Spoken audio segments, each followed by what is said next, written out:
그때에 히스기야가 병들어 죽게 되니 아모스의 아들 선지자 이사야가 나아가 그에게 이르되 여호와께서 이같이 말씀하시기를 너는 내 집에 유언하라. 내가 죽고 살지 못하리라 하셨나이다 하니 히스기야가 얼굴을 벽으로 향하고 여호와께 기도하여 이르되 여호와여 구하오니 내가 주 앞에서 진실과 전심으로 행하며 주의 목전에서 선하게 행한 것을 기억하옵소서 하고 히스기야가 심히 통곡하니 이에 여호와의 말씀이 이사야에게 임하여 이르시되 너는 가서 히스기야에게 이르기를 내 조상 다윗의 하나님 여호와께서 이같이 말씀하시기를 내가 내 기도를 들었고 내 눈물을 보았노라. 내가 내 수 안에 15년을 더하고 너와 이 성을 아수르 왕의 손에서 건져내겠고 내가 또 이 성을 보호하리라. 이는 여호와께로 말미암는 너를 위한 징조이니 곧 여호와께서 하신 말씀을 그가 이루신다는 증거이니라. 보라, 아하스의 해시계에 나아갔던 해 그림자를 뒤로 10도를 물러가게 하리라 하셨다 하라 하시더니 이에 해시계가 나아갔던 해의 그림자가 10도를 물러가니라. 아멘. 오늘은 히스기야의 기도를 통해서 함께 말씀을 좀 나눠보려고 하는데요. 우리가 잘 알고 있는 히스기야, 참 많이 어렸을 때부터 교회 다니셨던 분들이라면 참 선한 왕으로 잘 알려져 있는 이 히스기야 왕에 대한 이야기를 많이 들었을 것이라 생각합니다.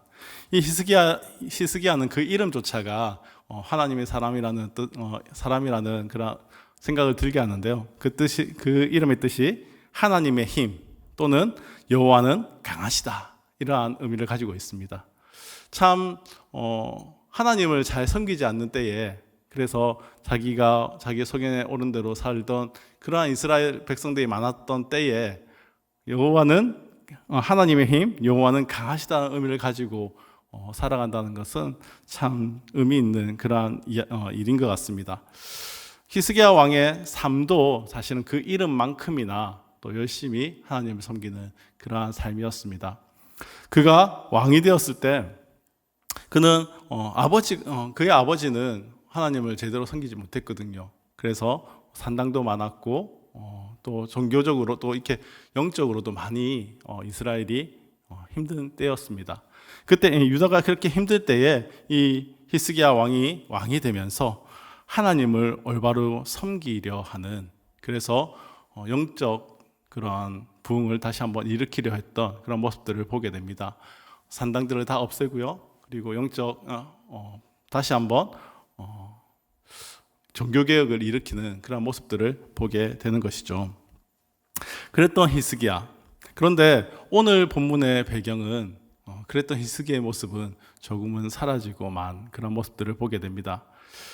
히스기야는 우리가 함께 오늘 살폈던 38장 앞장 37장을 보면 히스기야의 중요한 사건 두 가지 중에 한 가지가 등장하게 됩니다.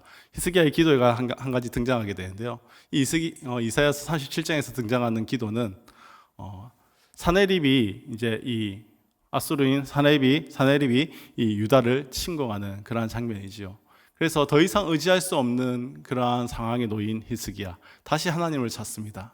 다시 하나님께 부르짖습니다. 하나님, 이스라엘을, 이 유다를 하나님 불쌍히 여겨달라고 부르짖는 그 기도에 하나님께서 응답하시지요. 그리고 아수르 군사 18만 5천 명을 쳐서 진멸하게 되는 그러한 사건을 이사야서 37장을 통해서 하나님께서 보여주셨습니다. 그까지가 열왕기하 19장 이야기이고 이사야서 37장의 이야기지요.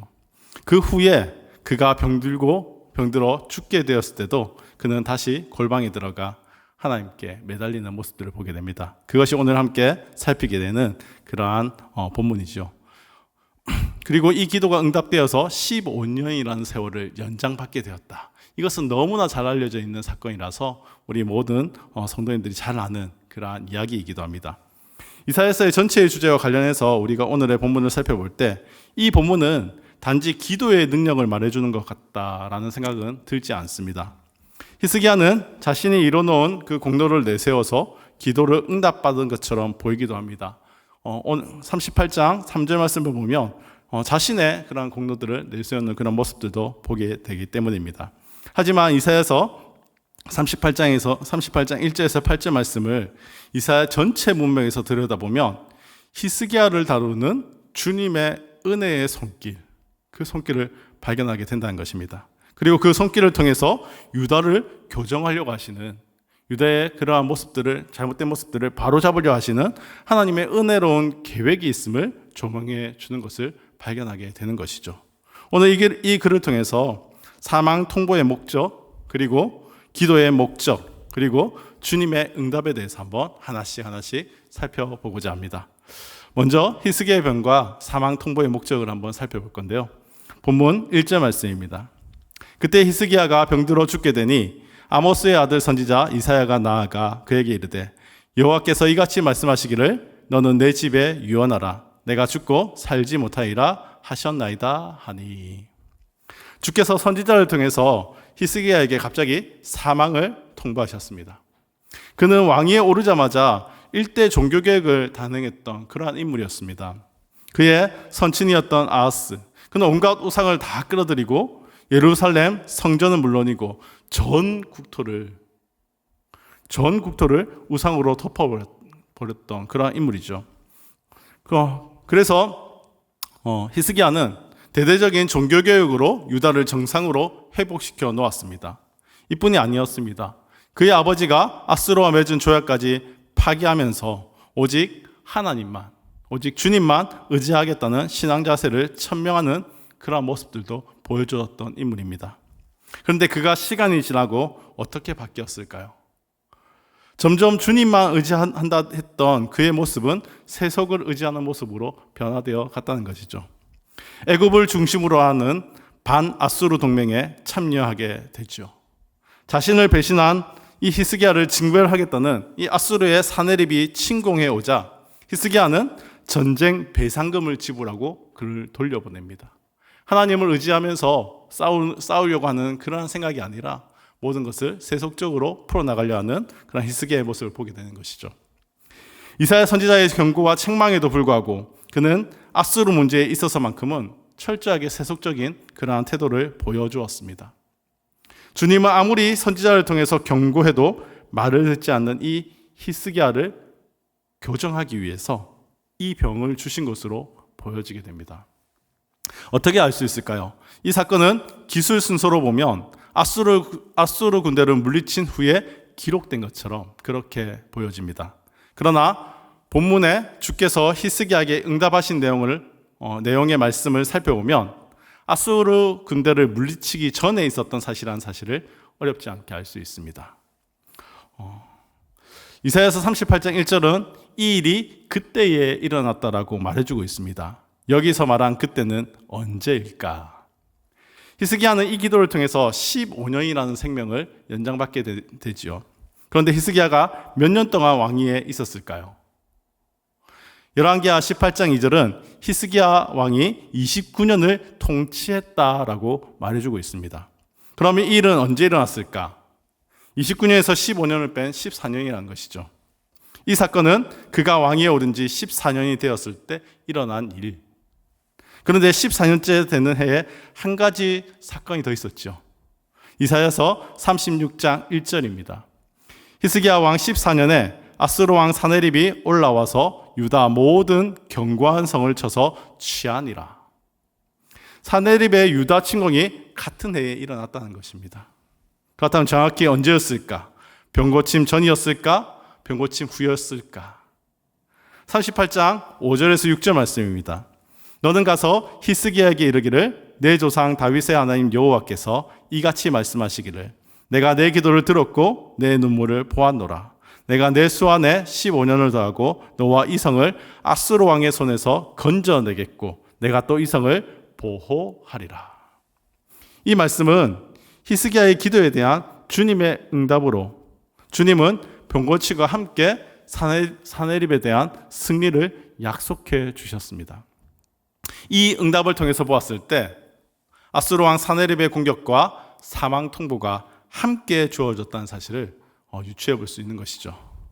이렇게 절체절명의 순간에 주께서 히스기야의 생명을 취하시겠다 하는 이 말씀은 말 그대로 청천벽력이 아니었을까요? 이런 순간에 그가 죽게 된다면 예루살렘에 남아있는 백성들, 그들은 말 그대로 목자 잃은 그러한 양처럼 구심점을 잃고 완전히 혼란으로 빠져들고 말 것입니다. 이런 위기에서 주께서 이사야를 통해서 사망 통고를 하신 이유가 어디에 있을까요? 무당들의 전개처럼 그의 운명이 이미 정해져 있으니까 더 이상 이 사실은 돌이킬 수 없어. 그 사실을 알려주기 위해서 선지자를 통해 이야기할까요? 느느웨의 백성에게 40일이 지나면 멸망하겠다는 말씀을 선포하게 하신 이유가 어디에 있었습니까? 그대로 멸망하라 하는 의도는 아니었지 않습니까? 멸망하기 전에 돌이키라 하는 의도였습니다. 이것이 성경에 주어진 예언들의 목적인 것이죠. 만일 성경에 기록된 예언이 점괘라면 이사야 선지자나 니느웨나 그냥 멸망을 기다려야 했습니다. 그러나 성경에 기록된 예언의 목적은 언제나 그 대상의 돌이킴이 목적을 두고 있다는 것입니다. 여기서도 동일합니다. 주님은 그가 잃어버린 신앙 자세를 회복할 수 있도록 하나님만 의지하고 살아가겠다 처음부터 마음먹었던 그 마음을 다시 회복할 수 있도록 유다가 가장 절망적인 순간에 그의 사망이 가까이 왔음을 예언하게 하셨던 것이죠. 그렇게 하심을 통해서 각성을 촉구하라 하신 것입니다. 이러한 사실은 이어지는 그의 기도의 내용을 통해서도 확인하게 됩니다. 히스기야는 수많은 반대에도 불구하고 오직 주님만을 의지함으로 종교개혁을 완수한 사람이었습니다. 그런데 이러한 신앙 자세를 잃어버리고 아수르 문제에 있어서만큼은 주님이 아닌 세속을 의지하여 해결하려 했습니다. 주님은 이런 그를 고치시기 위해서 죽을 병에 걸리게 하셨던 것이죠. 그리고 이사야 선지자에게 이 병에서 회복될 수 없다는 사실을 통보하게 하심으로 히스기야의 마음을 완전히 낮추어 버리셨습니다. 이제 주께서 왜 사망을 통보하게 하셨는지 아시겠습니까?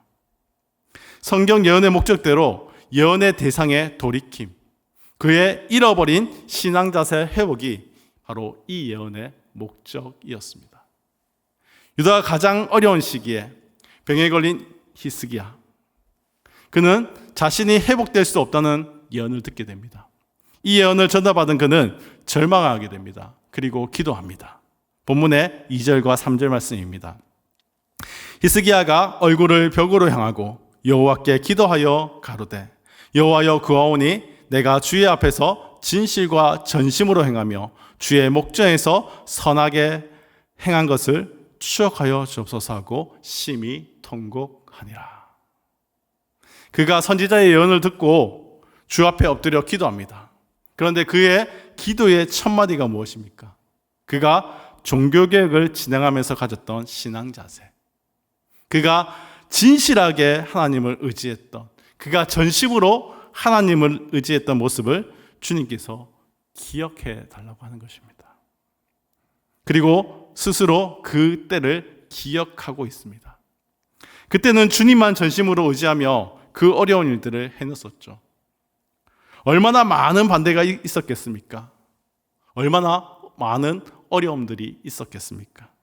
온 유다와 예루살렘 전역에 우상이 퍼져 있었습니다. 그것을 섬기는 것이 이미 그들의 삶이 되었습니다.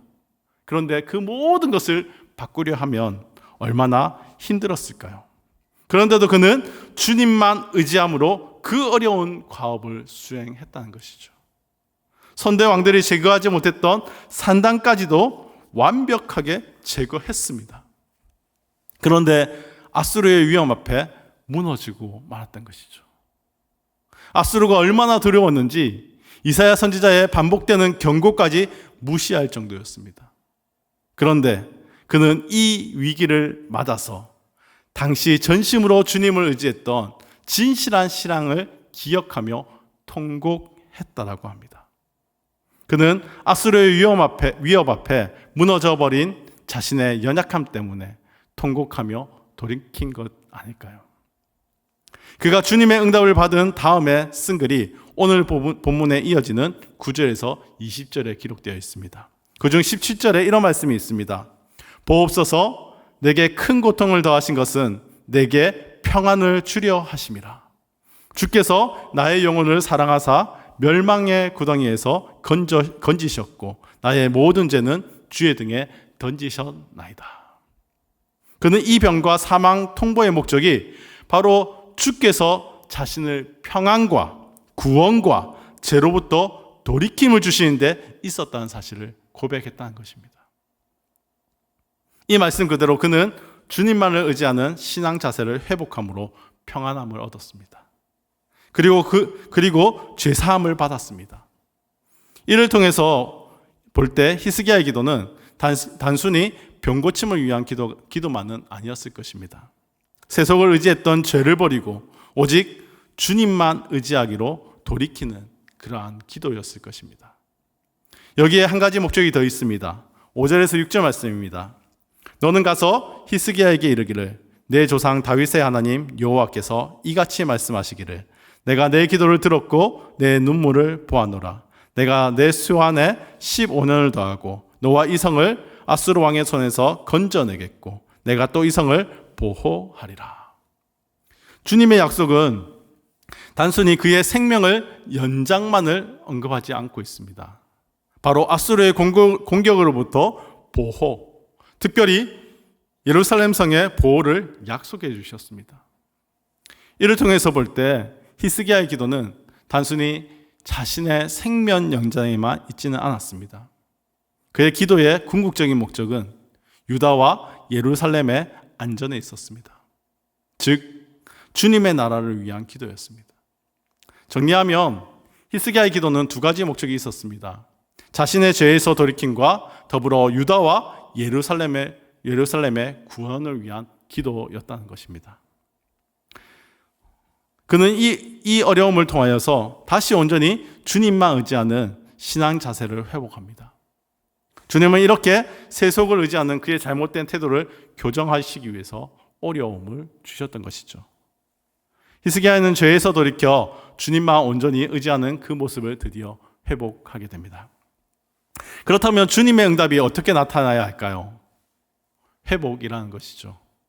주님은 그의 병을 고쳐주십니다. 뿐만 아니라 당시 유다를 위협했던 사내립으로부터의 안전도 함께 보장해 주십니다.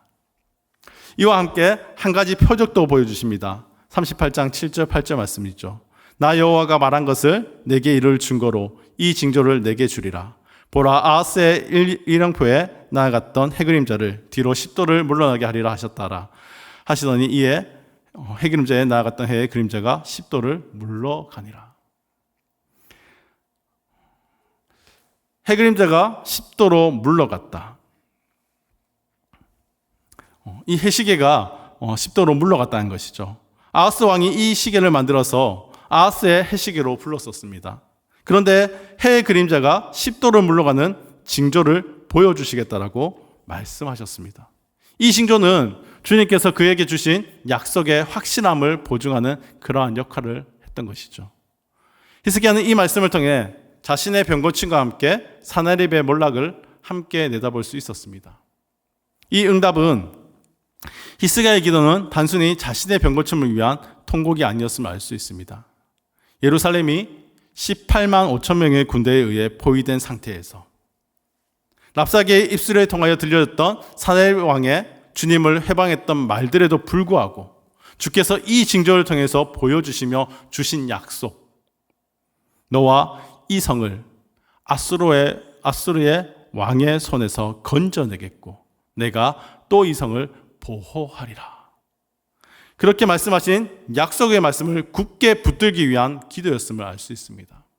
즉 그의 기도는 주님의 약속을 흔들림 없이 신뢰하기 위한 기도였다는 결론을 얻을 수 있는 것이죠.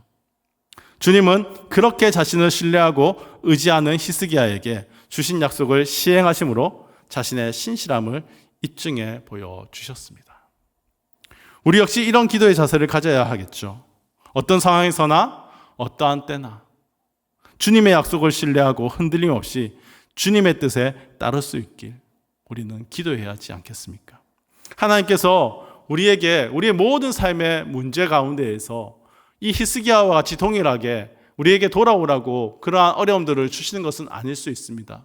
그러나 모든 문제에 있어서 우리가 반응해야 되는 우리의 모습은 이 히스기야 왕의 모습과 같아야 할지 모릅니다. 하나님을 의지하고 하나님을 찾고 나를 돌아보는 것이죠. 모든 문제의 처분을 가장 지혜로우신 주님께 맡기고 어떤 상황에서도 주님만 의지하는 그러한 신앙이 되게 해달라고 우리는 끝없이 기도해야 할 것입니다. 그리야 할 때 우리를 도우시는 주님의 도우심을 우리는 맛볼 수 있게 되는 것입니다. 요한일서 5장 14절 15절 말씀입니다. 그를 향하여 우리 가진 바 담대한 것이 이것이니 그의 뜻대로 무엇을 구하면 들으심이라. 우리가 무엇이든지 구하는 바를 들으시는 줄을 안즉 우리가 그에게 구한 그것을 얻은 줄을 또한 아느니라.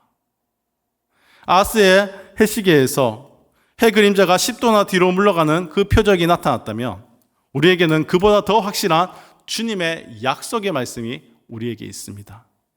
주님의 뜻대로 기도할 때 주께서 들어주시겠다. 그 말씀을 우리에게 약속으로 주시지 않았습니까?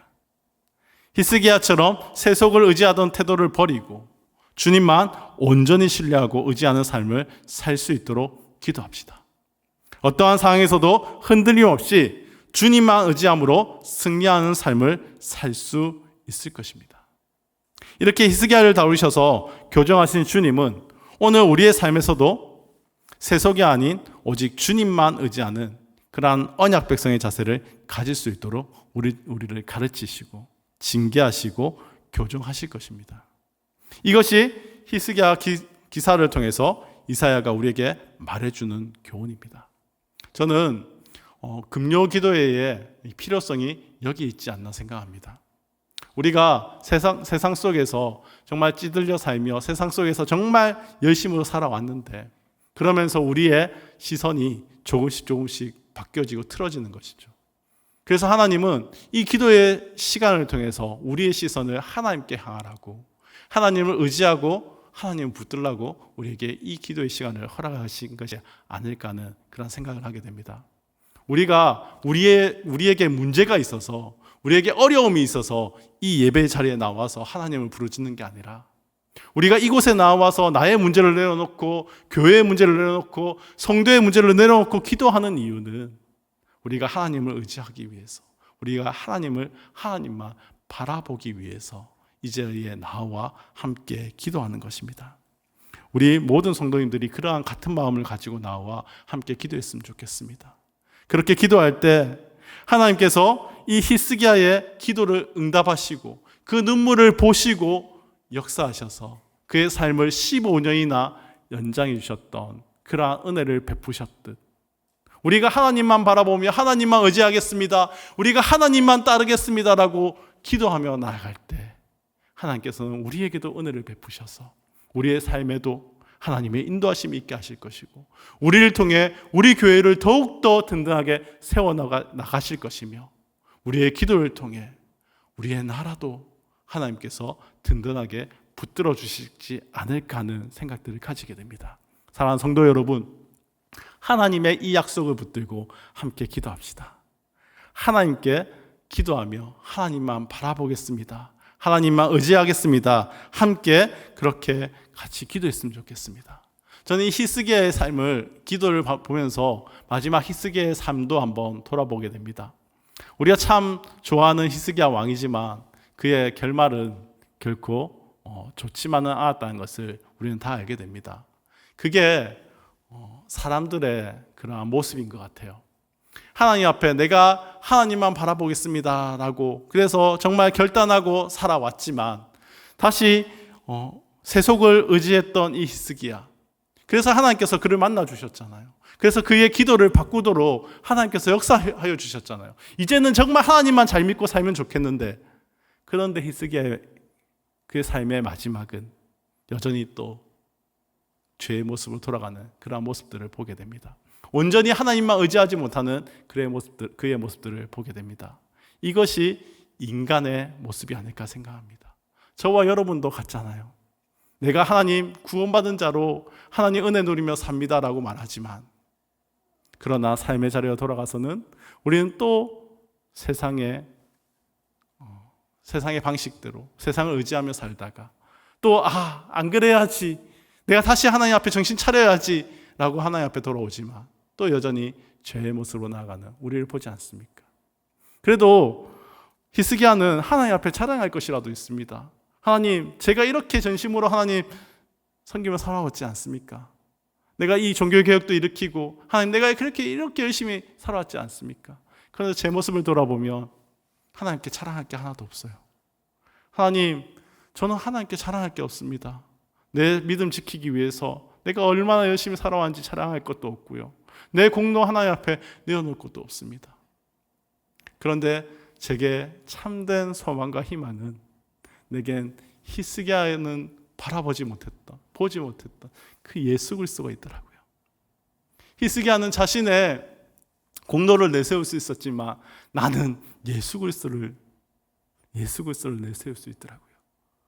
아무 공로 없는 나에게 예수 그리스도를 주셔서 이 예수 그리스도를 믿는 그 믿음만 보시고 나를 의롭다 여겨주신 하나님, 나에게 은혜를 베풀어 주신 하나님, 그분이 나의 하나님이시고 나의 정말 모든 삶을 책임져 주시는 분이 예수 그리스도구나. 나는 하나님께 정말 이 시선을 올바로 맞추지 못하고 정말 이 세상을 바라보면서 살아왔던 나에게 예수 그리스도가 끊임없이 중보하고 계시고 예수 그리스도께서 여전히 나를 위해 지금도 기도해 주심을 통해 하나님을 내가 바라볼 수 있도록 해 주시더라고요. 저는 이것이 복음이 아닐까 생각합니다. 우리에게는 이 복음이 주어졌습니다. 예수 그리스도를 통해 주님 앞에 나올 때, 예수 그리스도를 바라보며 주님 앞에 나올 때 우리의 모든 과오는 잊으시고 하나님은 우리의 눈물을 보시고 우리의 기도를 들으시고 그 기도에 응답하신다는 것입니다. 사랑하는 성도 여러분, 우리 이 시간 예수 그리스도를 믿으며 그 예수 그리스도를 힘입어서 오늘 하나님을 찾읍시다. 함께 기도하며 부르짖읍시다. 그리고 그 하나님을 만나는 은혜가 오늘 이곳에 있는 모든 성도님들에게 충만하기를 주님의 이름으로 축복합니다.